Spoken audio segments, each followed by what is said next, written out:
Alright, so I set this up on purpose here. I left some trails behind in the driveway because I want to demonstrate to you guys exactly how this Honda HSS1332ATD gets stuck.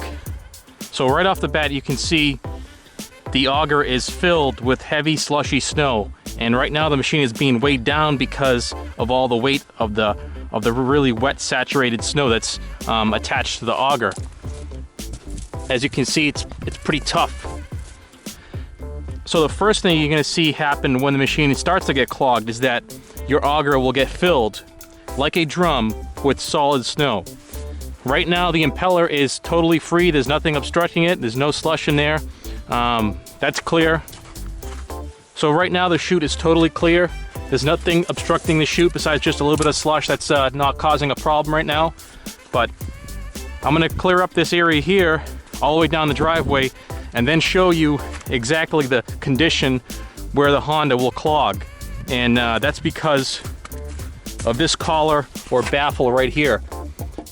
This will end up holding heavy snow and slush on the inside shelf here, and then it's going to slowly choke off the chute, and then it's going to back up the whole system, and then you're going to get snow inside the impeller is stuck, and then it's going to want to spin the belt or slip the belt. But I'm going to stop the machine before that point and show you guys firsthand how this happens. If you give it a full mouth of snow, it's not going to get clogged. Like you can see here, I did a whole driveway without getting clogged whatsoever. So I'm going to set up this situation just to show you guys what exactly happens and how you can actually avoid getting the machine clogged in certain situations when you're talking about heavy slushy snow.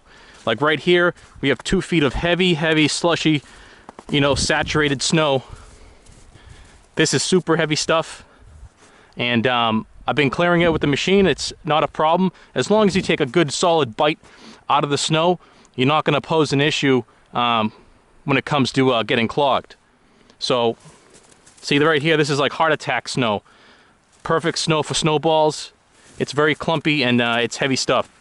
But like I said, I left these trails on purpose because I want to demonstrate exactly how this machine gets clogged. It's very hard to clog the machine, but I'm going to show you firsthand how it goes down.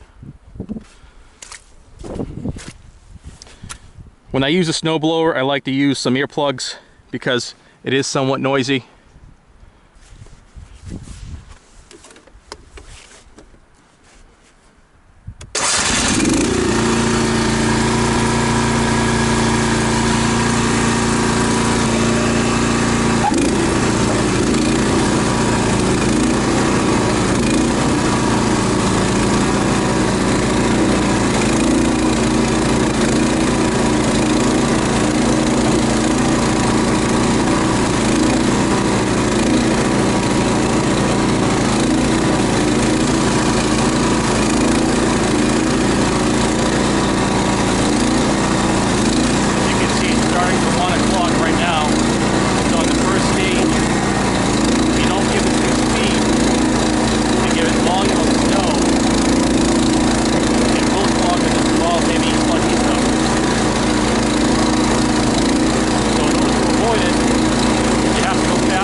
Alright, that's exactly what happens.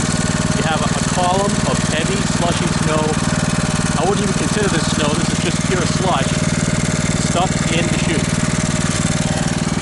So as you can see, the front is just filled with heavy, slushy stuff, including deep into the impeller there. It's just one solid piece of slush. And let me shut the machine off so I can talk.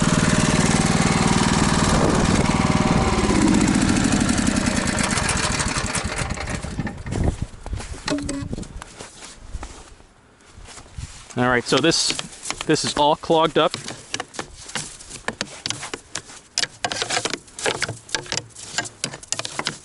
The only way to unclog this now is to remove all this crap.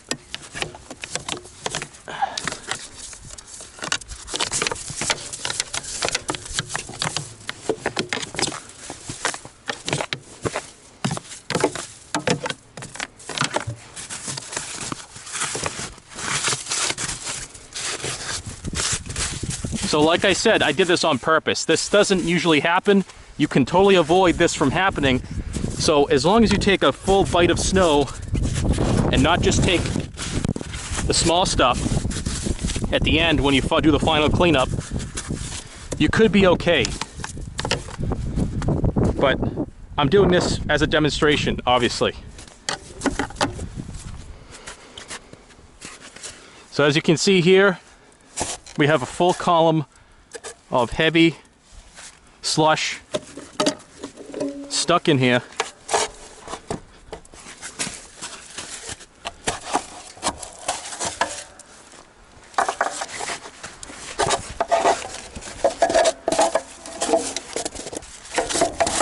So piece by piece you have to take this out, because otherwise it's not going to come undone. You have to literally put your hand in there and take every single chunk out.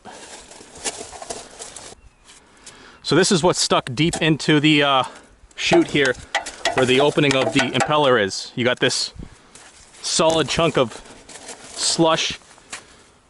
So I'm going to turn the machine back on and see if we can get it unclogged.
So there you go.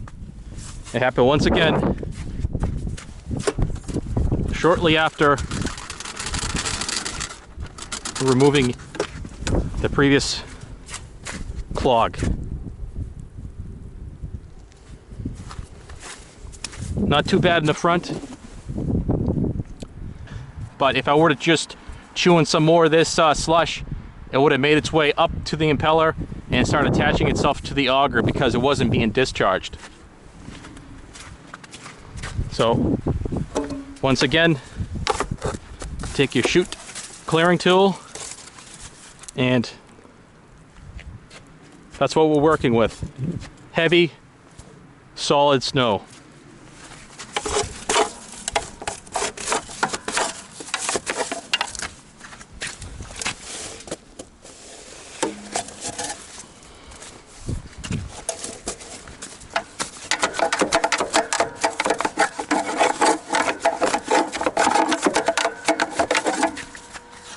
So in the inside here, there's a shelf.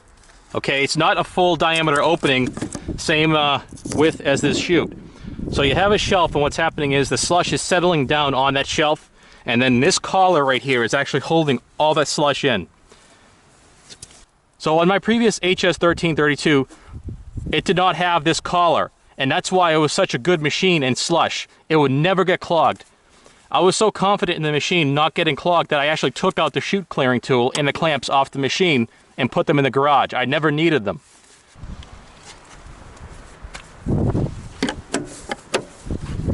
So the solution is to remove this collar and to allow the slush just to pour onto the ground and allow it to be discharged out of the chute in a normal fashion. This right here is impeding the performance of the machine.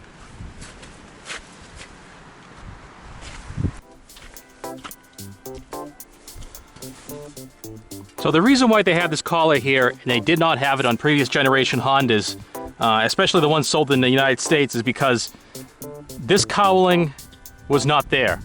This cowling is to protect the motors for the chute rotation and elevation.